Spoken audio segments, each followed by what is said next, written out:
Alors Ania Gawer, on vous avait filmé pendant le tournage justement de ce moyen métrage Comme des grands. On avait diffusé votre réaction au fur et à mesure des prix qu'il a récoltés dans différents festivals. Cette fois, vous êtes là en chair et en os et vous allez aussi aller à la rencontre du public sarregueminois puisqu'il y a la projection en avant-première dimanche. Qu'est-ce que ça représente pour vous de vous retrouver comme ça face au public? C'est plus facile de rester derrière la caméra?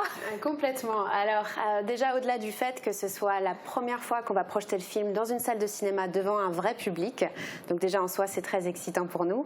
Ça a une saveur particulière de le faire à Sarreguemines étant donné que c'est ici qu'on a tourné il y a 2 ans, donc on a déjà des super souvenirs de tournage et le tournage a été rendu possible grâce aux locaux, donc on a vraiment hâte de partager ça avec eux. Alors, sans spoiler bien sûr, mais en quelques mots, quelle est l'histoire de ce film ? Alors le thème du film, c'est le passage à l'âge adulte. Voilà, donc on va suivre Marion Novak, interprétée par Pauline Chalamet, qui le jour de son 28e anniversaire va se retrouver tiraillée entre ses nouvelles responsabilités d'adulte et ses rêves encore de jeunesse, d'adolescente. Alors je vais m'adresser directement aux téléspectateurs parce que pour savoir la suite, eh bien rendez-vous dimanche à 17h45 au Cinéma Forum à Sarreguemines. Alors attention parce que ce n'est que sur réservation, les réservations se font par mail. L'adresse c'est tellingstoriesproduction@gmail.com parce que dimanche c'est donc une projection en avant-première, la toute première, mais Ania ensuite... Le grand public, quand et où va-t-il pouvoir voir ce film? Alors le film va sortir en VOD le 1er octobre prochain, donc vidéo à la demande, dans plusieurs pays à l'international. On va être distribué dans toute l'Amérique du Nord, Mexique compris, Australie, Chili, dans les Balkans, en Allemagne, en Angleterre pour citer les principaux. On va aussi être distribué sous forme de mini-série par Black Pills en Belgique. Maintenant le point intéressant c'est qu'on n'est pas distribué en France pour le moment. Et c'est un peu volontaire, on attendait un peu que ça prenne et qu'on ait une émulation un peu autour du film pour signer vraiment avec la meilleure plateforme possible en France un peu plus tard. Parce que c'est en France qu'il est censé faire les meilleurs scores. Voilà, c'est ça. Alors, les meilleurs scores, mais avant ça, il y a déjà eu les meilleurs prix. C'est un film qui a beaucoup voyagé, qui a été dans beaucoup de festivals, qui a été avec succès. Quel est le prix qui vous a le plus touché pour ce film?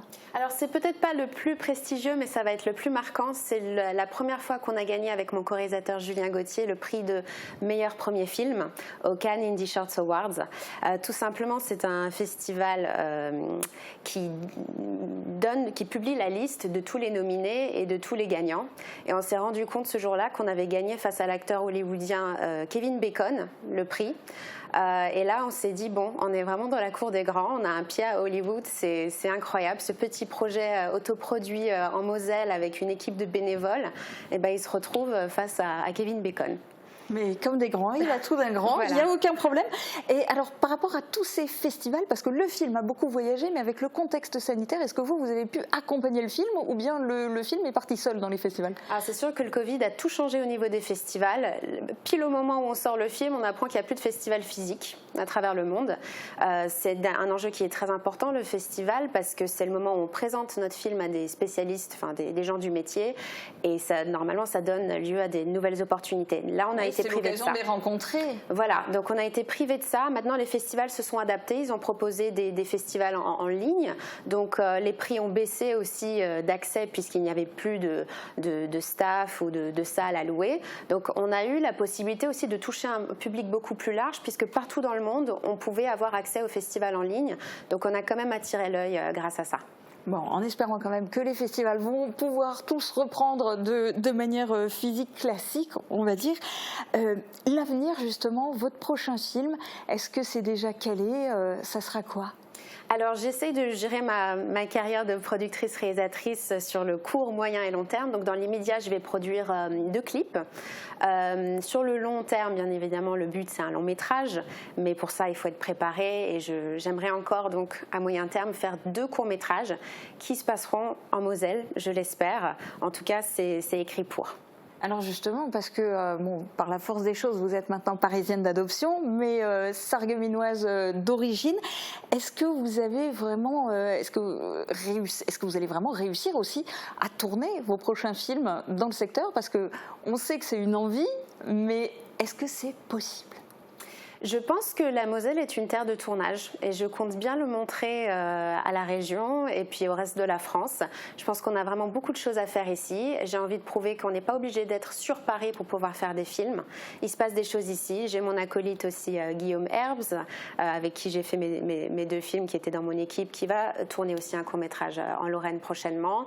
On a le réseau Lab Films en région Grand Est qui a ouvert un festival du film de la région Grand Est où le film va être diffusé d'ailleurs à Strasbourg le 9 octobre prochain. Donc je crois qu'il est en train de se passer des choses et moi à titre personnel je suis très attachée à ma région, je la connais bien, j'ai vraiment envie de faire des films ici, je suis très soutenue par les élus locaux. Donc j'allais demander, est-ce que la région vous le rend bien, est-ce qu'il y a des soutiens, est-ce qu'il y a des aides, parce qu'on entend surtout parler des bénévoles dans vos productions. Oui, c'est vrai. Bon, alors au niveau local, oui, les mairies, je pense notamment à la mairie de Wölflin, monsieur Michael Weber, monsieur Zingraf, Volminster, ils m'ont énormément aidé. Maintenant, j'avoue qu'avoir un peu d'aide au niveau du département de la région m'aiderait beaucoup, puisqu'avec chaque projet, on grandit, on a de plus en plus d'ambition et ça nécessite bien évidemment un peu de budget.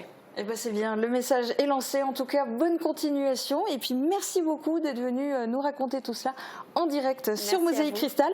Et puis, pour dimanche, on espère que ça sera complet, mais les gens peuvent encore réserver.